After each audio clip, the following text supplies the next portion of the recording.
The pursuit of knowledge is a journey that's as old as humanity itself. It's this incredible path that connects ancient philosophers all the way to today's innovators.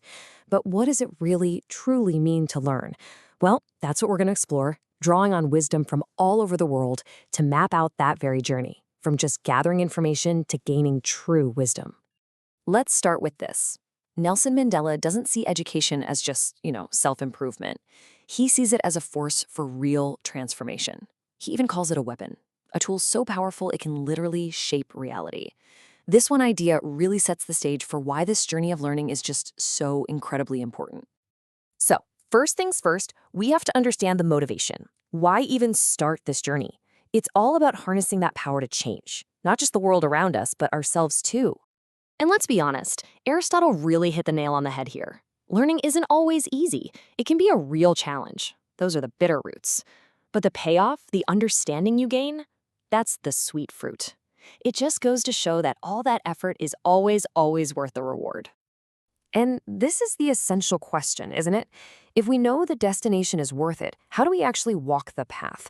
What does the process of learning really, truly involve? And that leads us straight to the how. The big idea here is that learning isn't just something that happens to you. Nope, it's something you actively do. And wow, does this illustrate that idea perfectly? Benjamin Franklin just captures the different levels of engagement so well. Hearing something? It's gone in a flash. Being taught something? Okay, that's a step better. But real learning, the kind that actually sticks with you, that comes from getting involved. Franklin's wisdom really points to this fundamental shift, right? On one side, you've got this passive reception of information, where it just flows one way and, well, you usually forget it. But on the other side, you've got active participation, getting your hands dirty, getting involved, and that's where learning truly catches fire. It's the difference between being a spectator and actually becoming a creator of your own understanding. And this choice to be proactive, it's kind of urgent. This proverb suggests that we're gonna learn one way or another.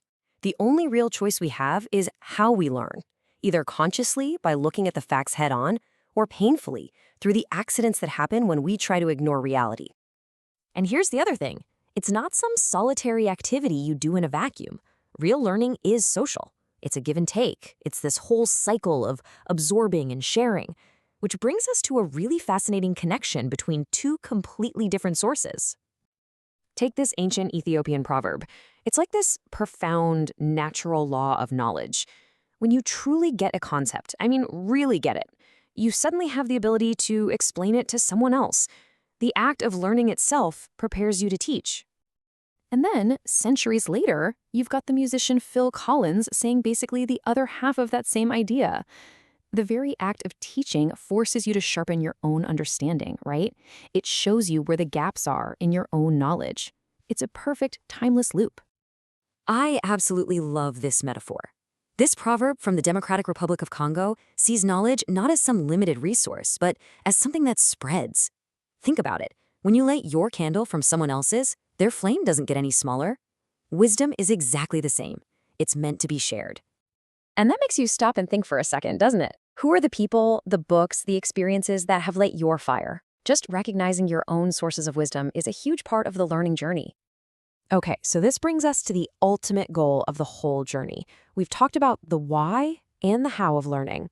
Now, let's look at the destination, how to turn all that knowledge into actual wisdom. This Ghanaian proverb paints such a powerful picture. Just imagine pouring endless water, endless facts, onto sand. What happens? It just disappears. It holds nothing. Knowledge without application, without wisdom, it's just as useless. And this is the simplest way to think about it. Knowledge is just having the facts. It's knowing that a tomato is technically a fruit. Wisdom, that's the application. It's knowing not to put it in a fruit salad. See? It's all about how you use what you know. And that's the result. Wisdom isn't some abstract theory. It's intensely practical.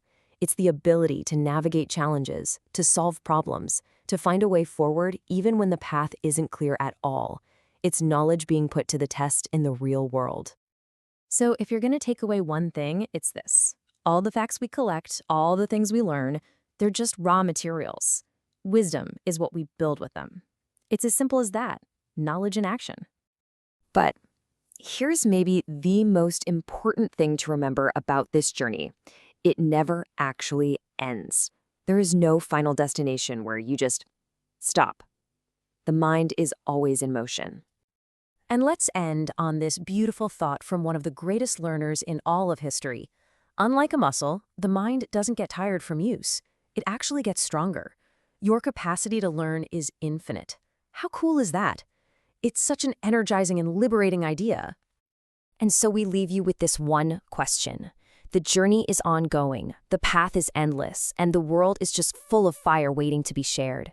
The only real question left is, where are you going to point your curiosity next?